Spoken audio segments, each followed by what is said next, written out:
My Life and Ethiopia's Progress, Chapter 43. Things go well with our armies in Shire and Tambien. It was with Ras Imru's troops that the Italian military forces first came into hostile contact. Ras Imru's soldiers were about 30,000. These were not, however, concentrated in one place only, but were fighting dispersed over a number of separate positions. We had transmitted orders to Ras not to engage in face-to-face fighting, but to remain well to the rear. The reason was to prevent any harm befalling him if he were to join battle while on his own before Ras, commander of the Northern Army, reached him. The second argument was to induce the Italian troops to move towards the center, and thus to afford an opportunity of surrounding them. After Ras had been waiting in accordance with the instruction he had received for some 2 months, withdrawn towards the rear and in defensive positions, at the end of Hidar, which is early December 1935 in the Gregorian calendar, Ras caught up with him, and while they were waiting, Ras being stationed on the left wing, the Judge Haile at the front, and Ras at the rear, and the governor of Bojam, Ras Imru, joined them with an army of 10,000 men. It had been arranged that he should look out for any enemy forces coming from the direction of Shire. Of course, by proceeding in this manner, we had not been thinking that the Italians would exterminate our army by smoke gas and ypirite poisoning, but rather that they would join battle by frontal attacks and infantry action with machine guns and rifles. The intention was, in fact, to enable our army, which was positioned on the right and left, in front and rear, to surround the enemies and to cut them off as soon as they entered into the center of the trap. We were further contemplating that the army in Ras sector was, perhaps, too small and vulnerable, and we therefore issued orders that, from the armies which were with our war minister Ras the groups under the following officers should be detached and go to Ras sector: the Jazmach Meshesha Walde, the Jazmach Mangesha Yelma, the Jazmach Bayene Wande Magayenahu, Fitarari Zaudu Abakoran. On the basis of this prearranged plan, things had turned out favorably for our troops in Shire and Tambien. Among these officers, the Jachmach Bayene Wande Mageg Nehu, having fought with bravery, was killed. At that sector, it was the Eritrean soldiers who fought hard against our army, but Italian black shirts were few in number. But the Italian black shirts were positioned so far to the rear that there was great difficulty finding them. When they saw our army come upon face to face with swords drawn, they fled before all else. Thus, in general, they would not join battle without preparing a route of escape. Of those of our soldiers who were holding defensive positions in the Shire and Tambien regions, there were only about 10% who had Mauser rifles, but 90% had rifles more than 40 years old, such as Fusselgras, Schneider, and similarly antiquated weapons. They did not possess more than 125 machine guns. As to cannons, they did not have a single one, apart from that captured from the enemy. And that captured gun was not working at all, as it was found that some parts of it were missing.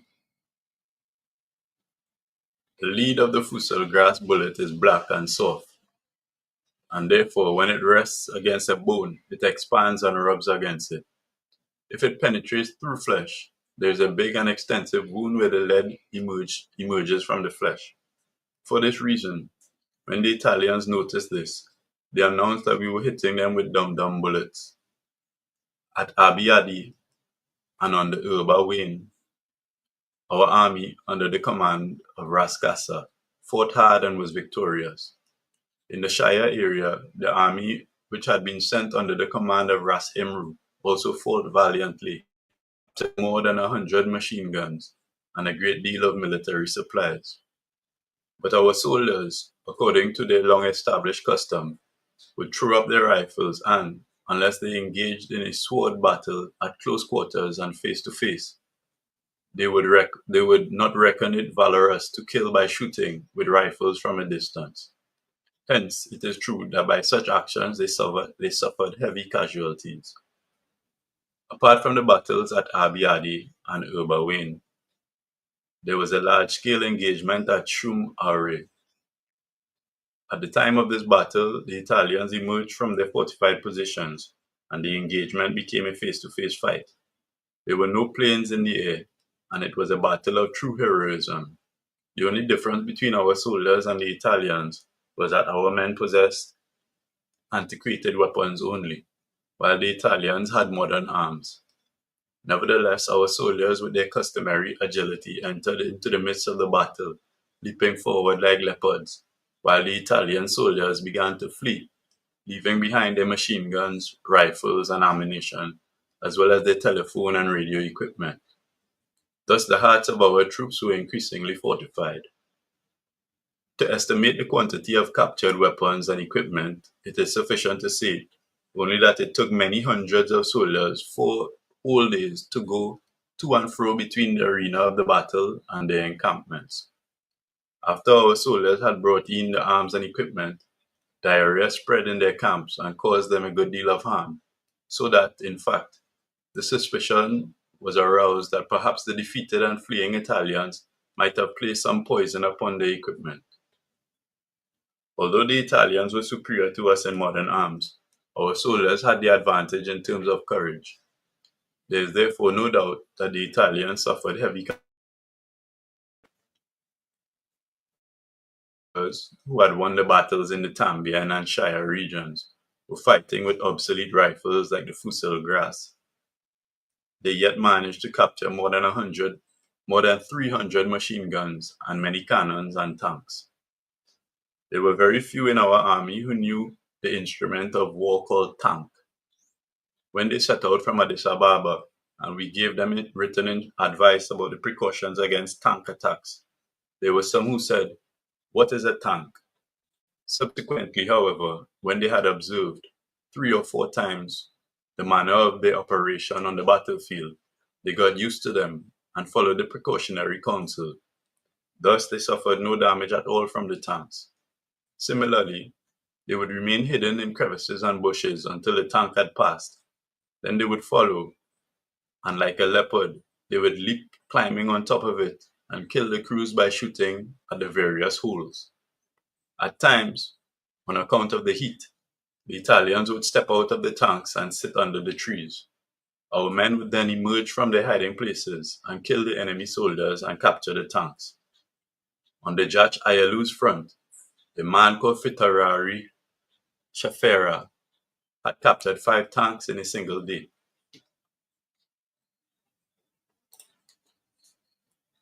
As things had gone favorably for our army fighting in the Tambien and Shire regions during Tassas and Tu, which is December and January, they had been very close to forcing the Italians to abandon Aksum and Adwa and to getting to Makele and cutting it off. Ras Imru in the Shire regions was watching very carefully to the east and south of Aksum. He gave his soldiers provisions, as he had been ordered to do, before the opportunity had passed. He then calmed their hearts and began the battle. The Italian army on his front was estimated to number some 25,000. On the 11th of Yakatit, which is the 19th of February 1936 in the Gregorian calendar, he detached a part of his army and dispatched it towards the Mereb. When they reached the meeting point of the Asmara and Adwa roads, the Italians who were in the fortress of Rama shone a light on them. They at once began shooting, killing 5 men and wounding a few. The Italians, however, announced that they had killed 45 and wounded more than 100. But Ras Imru's soldiers approached with a mixture of caution and daring and launched an attack upon the enemy. The Italians at Rama, apart only from those killed and injured, fled in haste and escaped. What was found there included officers' uniforms and rifles, many machine guns together with a great deal of ammunition, as well as provisions lasting for many days. On the morrow, they counted up to 400 Italian bodies who had been killed, but as they were concerned that Italian soldiers might come back and launch an attack upon them, they left the place and returned to Shire. Ras Imru informed us of this by telegram, and we directed that it should be issued as a communique. Afterwards, however, the Italians had the road leading from Adwa to Asmara guarded very carefully, and Ras Imru's troops had no opportunity of waging a major battle apart from inflicting some damage by occasional minor incursions. When the Italians realized the position and strength of Ras Imru, they detached a contingent from their army at Aksum and directed them to go to Selekea to build fortifications, while Ras Imru, on his part, began taking precautions by having shelters dug in which his soldiers could be protected from bombs. Later on, the Italians clashed with Ras Imru in the neighborhood of Selekea, and throughout the entire day they waged a fierce battle. But the Italians possessed guns that could strike from a great distance, and so they fired on our soldiers from far away. On top of this, they dropped bombs on them from planes and sprayed them with mustard poison, so that Ras Imru was obliged to draw back with his army. And again on the 2nd of Megabit, which is the 11th of March in the Gregorian calendar, the Italians followed up their attack and, after another severe battle had been fought, as usual, many airplanes arrived wiping out the Ethiopian forces by spraying mustard gas and heparite poison, so that Ras Imru, being almost on his own, had to withdraw to the rear. Furthermore, the Italians had begun to send out, week by week, a very large number of planes and to set on fire with incendiary bombs provincial towns such as Dabat in the Semien, Gondar in Bagameder, and Debre Marcos in Gojam.